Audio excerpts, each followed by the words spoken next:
Those of us who will not be voting for Kevin McCarthy today take no joy in this discomfort that this moment has brought. But if you want to drain the swamp, you cannot put the biggest alligator in charge of the exercise. I'm a Florida man, and I know of what I speak. We offered Kevin McCarthy terms last evening that he rejected.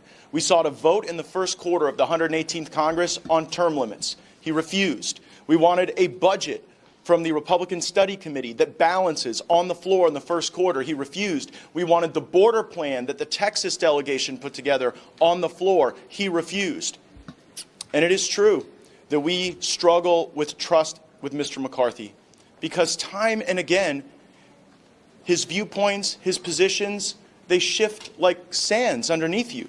Even Kevin McCarthy's own mentor recently said that the lies always change. And Mr. McCarthy is not only responsive to pressure from the right. Time and again, he has failed to achieve the goals that we seek on spending and on the fight. For months, we have been asking Mr. McCarthy for his battle plan. How do we ensure that we stand up for folks in the military who feel like they're being purged? How do we ensure that if there's the passage of a farm bill, it includes things like work requirements? And all we got was a handful of howdy and a mouthful of much obliged. So we do not want to be here at this moment. We would prefer to have a unity of purpose, but we will not continue to allow the uniparty to run this town without a fight. There's very little difference between Nancy Pelosi and her California delegation mate that seeks the gavel. And we want to change because this town is broken. And this is a person who has acknowledged in Mr. McCarthy that the town is broken, and he has been a part of that process for many years as a member of the leadership. We'll take some questions. Let me ask the three of you a question here. So let me just clarify something. You're based on your remarks, Ms. Boebert's remarks, and Mr. Perry's remarks. Are you saying because we took things to this brink in the 11th hour right before the Speaker's vote, he is unqualified to be Speaker? In other words, a Speaker, a leader, would have worked this out a long time ago. Well, yeah, I reject the premise of the question. We did not take this to the brink.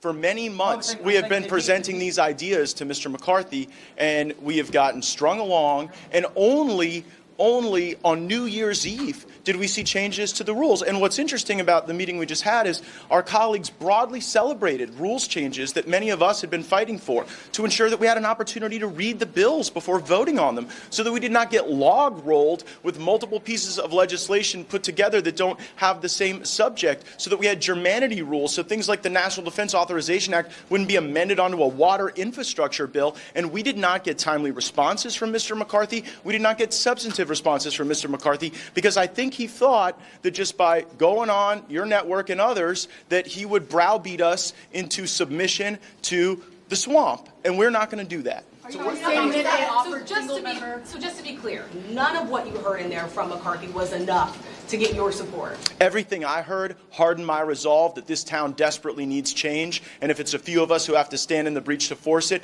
we are willing to do so for as long as it takes. So how many